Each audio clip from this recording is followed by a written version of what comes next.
দ্বীনের নবী, মায়ার নবী মদিনার মিম্বরে বসা। আল্লাহ নবী বলতেছেন, সাহাবীরা শোনো, একটু মন দিয়ে শোনো, আমার কাছে কারো কোনো পাওনা আসেনি বলো? আমি মানুষের পাওনা নিয়ে আল্লাহর দরবারে হাজিরা দিতে চাই না। আমি নবীও যদি মানুষের কোনো পাওনা নিয়ে আল্লাহর দরবারে হাজিরা দেই, আমাকেও আল্লাহর দরবারে কাঠগড়ায় দাঁড়াইতে হবে। আল্লাহু আকবার, জোরে কও। আমাকেও আল্লাহর দরবারে কাঠগড়ায় দাঁড়াইতে হবে। অতএব আমি পারবো না। আসেনি তোমাদের কেউ এমন পাওনাদার? আমার কাছে কোনো পাওনা আছে বলো, আমি তোমাদের পাওনা পরিশোধ করব। আমার জানা নাই, অজানা অবস্থায় তো কোনো পাওনা থাকতে পারে। অজানা অবস্থায় তো আমি কারো উপরে কষ্ট দিয়ে থাকতে পারি। অজানা অবস্থায় কারো উপরে কোনো জুলুম হয়ে যেতে পারে। একটু কও, তোমরা কও, একটু কও কও।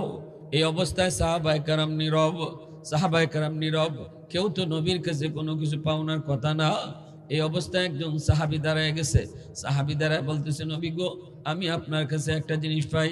আল্লাহ নবী বলতেছেন, কি পাও?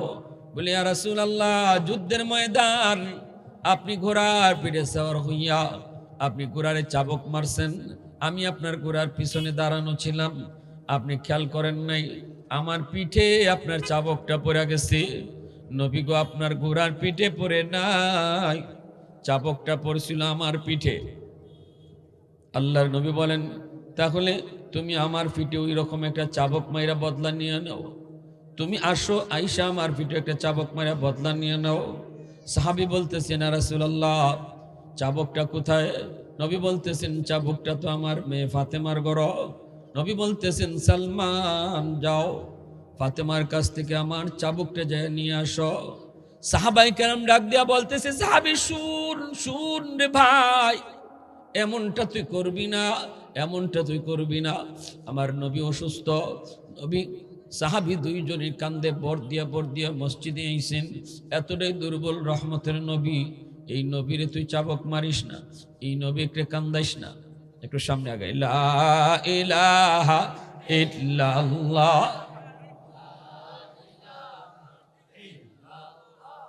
লা ইলাহা ইল্লাল্লাহ,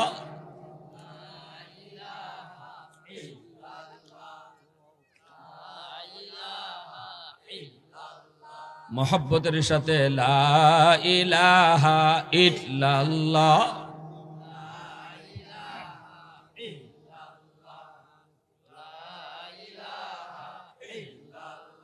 লা ইলাহা ইল্লাল্লাহু মুহাম্মাদুর রাসূলুল্লাহ।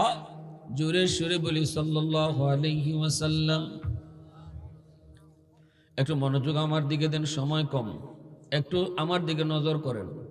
আল্লাহর নবী রহমতের নবী বলেন, সাহাবী আও আমার কাছে আও। চাবকটা আনার জন্য নবী পাঠিয়ে দিলেন। আমার মেয়ে ফাতেমার কাছে ওই চাবকটা আছে, যাও সালমান, ফাতেমারে যায় বলো আমার চাবকটা দেওয়ার জন্য। সালমান ফার্সি গেলেন নবীজির কলিজার টুকরা মেয়ে ফাতেমার কাছে। সালমান যায় বলতেছে, বুনরি, চাবকটা দাও, নবীর যেই চাবকটা দাও। নবীর কলিজার টুকরায় কয়, কেন আমার আব্বা চাবুক দিয়ে কি করবো? যুদ্ধ টুদ্ধ আবার লাগলো নাকি? সালমান কয়, বলা যাবে না। কেন বলা যাবে না? বলা যাবে না, চাবকটা নবী দিতে বলছেন। নবীজির মেয়ে ফাতেমা চাবক দেন না। তিনি বলতেছেন, না, বলেন বলেন কেন চাবক লাগবে? সালমান কয়, ফাতেমা আর জোরাজুরি কইরো না, কোন যাইতো না। সালমান ফার্সির চোখ দিয়ে কিন্তু পানি ঝরতেছে, কারণ এই চাবকটা লইয়া গেলে পরে আমার রহমতের নবীর পিঠে ওই সাহাবী চাবক মারব। কেউ সাহাবীরে ফিরে রাখতে পারে না। যেই কয় তুমি মাইরো না, আমার রসুল না করে তোমরা বাধা দিও না। আল্লাহু আকবার, জোরে কও। নবী কই, বাধা দিও না, বাধা দিও না। আমি কোন মানুষের পাওনা লইয়া কবরে গেলে আমি নবী আল্লাহর কাছে আসামি থাকব না। না, রসুল উম্মতে শিখাই যাইতেছেন, উম্মতের দল হাসতে হাসতে কবরে যাইতেছো গা, একটু চিন্তা করো না কার কত হক তুমি মাইরা কবরে যাইতেছ। একটু তোমার ডর নাই, একটু তোমার ভয় নাই। আমি রহমতের নবী দু জাহানের বাদশাহ, দু জাহানের বাচ্চা কবরে যাওয়ার আগে কত ভয় করতেছি, মানুষের কোনো ফাওনা লইয়া নিয়ে আমি কবরে যাইতেছি। এই অবস্থা আল্লাহর নবী তিনি বলতেছে যাও। সালমান যায়, কয় ফাতেমা দাও, ফাতেমা দেয় না। এইবার ফাতেমা রাদিয়াল্লাহু তাআলা আনহা কয় আপনি যদি না কোন আমি চাবক দেব না, আপনি যদি না কোন আমি কিন্তু চাবক দিব না। এই কথা বলতে সালমান চোখের পানিটা বুইসা কয় বোন রে, এই চাবকটা নিতেছি। এক সাহাবী বলে একটা চাবক পিঠের মধ্যে মারা, তার ফাওনা নবীর কাছে। নবী বলে ভুলে তার পিঠের মধ্যে একটা চাবক মারছিলেন। এই পাওনা চাবকটা সে আজকে নবীর পিঠ থেকে নিতে চায়। আল্লাহর নবীর পিঠও চাবক মাইরা তার পাওনা নিতে চায়। এজন্য নবী পাঠাইছেন তোমার কাছ থেকে চাবকটা নেওয়ার জন্য। আমার ভাইরা বন্ধুরা, সালমান ফার্সি যখন এই ঘটনা নবীর কলিজায় টুকরা মেয়ে খাতুনে জান্নাতকে শুনায় দিলেন, এবার বলুন তো ফাতেমার হালতটা কি হইছে? একটা চিল্লানি দিয়া উঠছে, ও সালমান শুনাইছো কি তুমি আমার আব্বা অসুস্থ, আমার আব্বা হাঁটতে পারে না, আমার আব্বারে বুঝি সাহাবী বেত মারবো, আমার আব্বা মসজিদে যাইতে পারেন না, এই অবস্থায় আমার বাবার পিঠে কে এরকম চাবক মারবো, আমার বাবার পিঠে কে চাবক মারবো?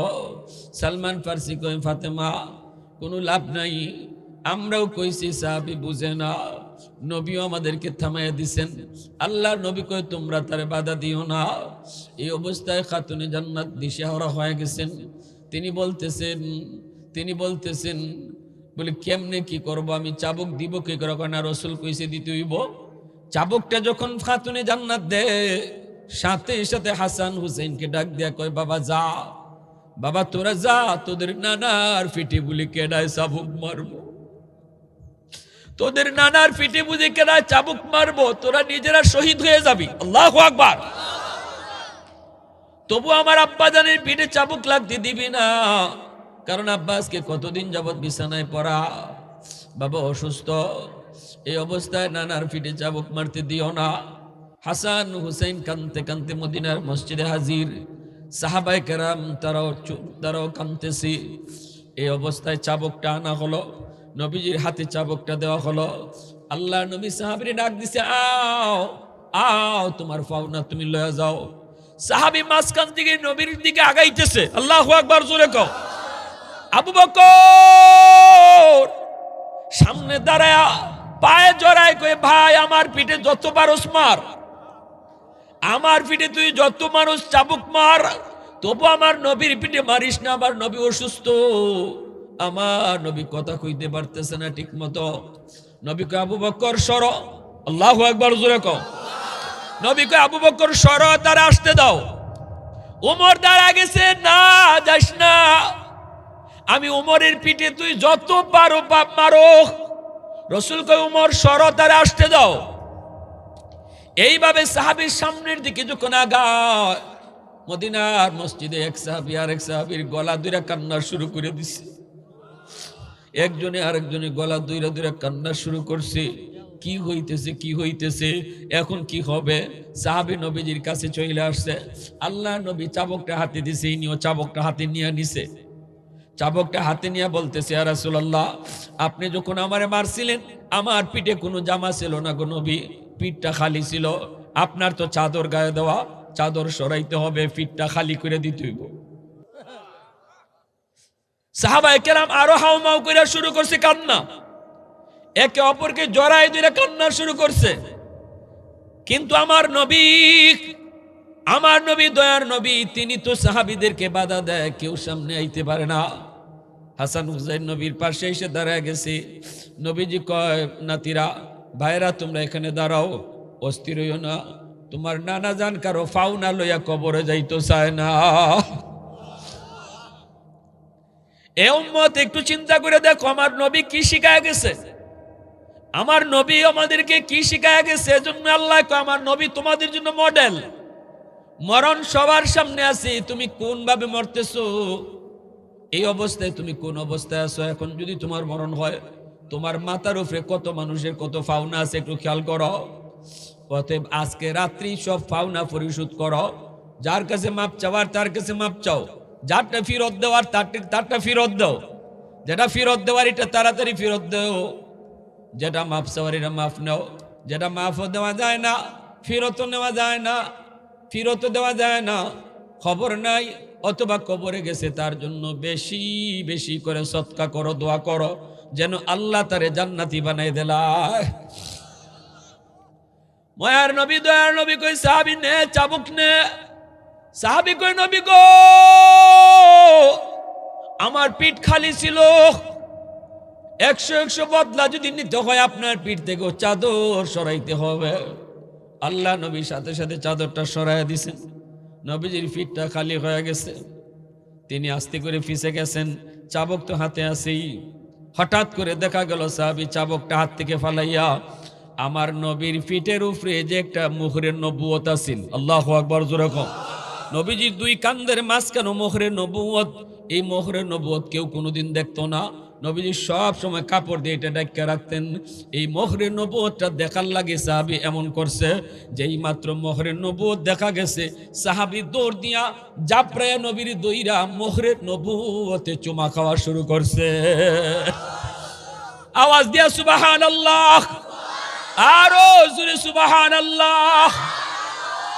ऐ हबीबे किबरिया तुम पर सलाम, ऐ हमारे दिलरुबा तुम पर सलाम, दिल सदा कहता रहा तुम पर सलाम, ऐ इमामुल अंबिया तुम पर सलाम, मस्जिदे अक़सा में जुमला अंबिया, मस्जिदे अक़सा में जुमला अंबिया, मुक़्तदी थे और विहा तुम मुक़्तदा, मुक़्तदी थे और विहा तुम मुक़्तदा, ऐ हबीबे किबरिया तुम पर सलाम, दिल सदा कहता रहा तुम पर सलाम। मुसलमाনের আওয়াজে কো আল্লাহু আকবার, আরো জোরে কো আল্লাহু আকবার। আমার ভাইরা বন্ধুরা জন্য বলতেছিলাম রে যুবক, মায়ের নবী শিখায় গেছে, আরেকজনের হক মাইরে তুমি কার জন্য কি রাখতে যাইতেছ, কার জন্য কি রাখতে যাইতেছ? যাদের জন্য রাখতে যাও এরা কেউ তোমার বিপদে সাহায্য করত ঠিক না? ইয়াউমা ইয়াফিরুল মারউ মিন আখিহি ওয়া উম্মিহি ওয়া আবিহি ওয়া সাহিবাতিহি ওয়া বানিহি লিকুল্লি ইমরিইম মিনহুম ইয়াউমা ইযিন শা'নুন ইউগনিহি। আল্লাহ পাক রব্বুল আলামিন কয়, সবাই কিন্তু সবার থেকে দৌড়াইব, কেউ কারো একটু উপকার করতো না। বাপে ফুতের উপকার করতো না, ফুতে বাপের উপকার করতো না, বউ স্বামীর উপকার করতো না, স্বামী বউয়ের উপকার করতো না।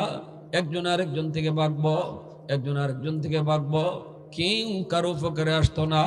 এজন্য নিজামুদ্দিন আউলিয়া, বহু দূরে একজন ওলি নিজামুদ্দিন আউলিয়া, ওলি তিনি ছিলেন না, ছিলেন প্রথমে ডাকাত। এত বড় ডাকাত, 99টা খুন করা শেষ, আর একটা করলেই 100। বউরে কয়া গেছে বিবি গো নাস্তা বানাও, আর একটা খুন কইরা আইয়া নাস্তা করমু, আরেকটা খুন কইরা আইসা নাস্তা করমু। নাস্তা বানাও কইয়া রাস্তার কিনারায় দাঁড়ায় মানুষের অপেক্ষা করে নিজামুদ্দিন আউলিয়া। তিনি তো তখন বহুত বড় ডাকাত, রাস্তায় দাঁড়ায় আছি, মানুষ আইলেই তারা ডাকাতি করব, তারে হত্যাও করব, তারে মারব, তারে সম্পদ নিব, ফায়না ফায়না আয়না, কেউ আয়না আয়না আয়না। শেষ পর্যন্ত একজন বুড়া মানুষ আইতেছে, এই বুড়া মানুষটারে পাইয়ে আটকাইছে।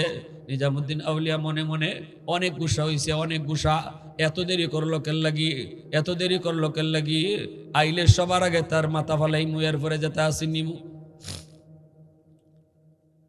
কয় এর মাথা আগে ফেলাইমু। এই কথা বইলেই গেছে গিয়া কয়ে বুড়া তোরে আমি মারতাম, তুই অত দেরি করলে দইতে। কয় কেন কি হইছে? কয় কিতা আছে গাট্টিত, কিতা আছে এটা দেওয়া আগে। এনি কয় গাট্টির মাঝে চিরা আর মুড়ি আছে, আমি একজন মুসাফির, এটা নিয়ে তোমার কোনো উপকার হইতো না।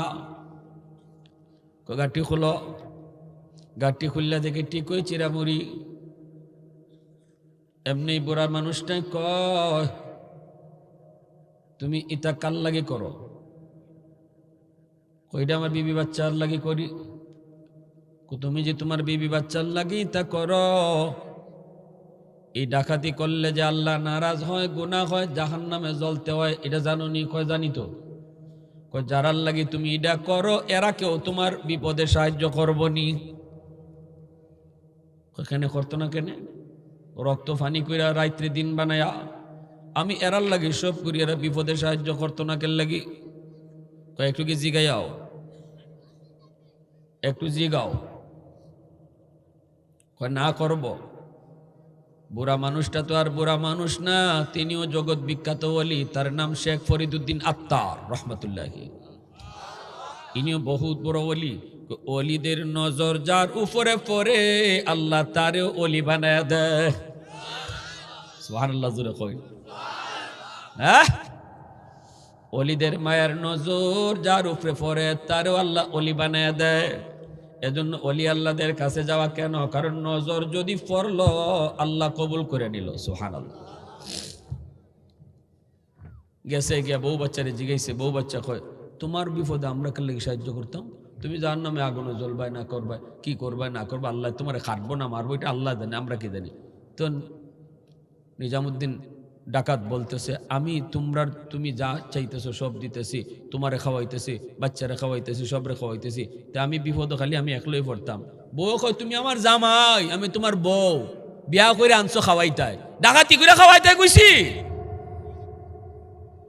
খাওয়ানি তোমার দায়িত্ব, যে ব্যাপারে খাওয়াইবা, তবে ডাকাতি করে খাওয়াইতাই এটা আমি কই না।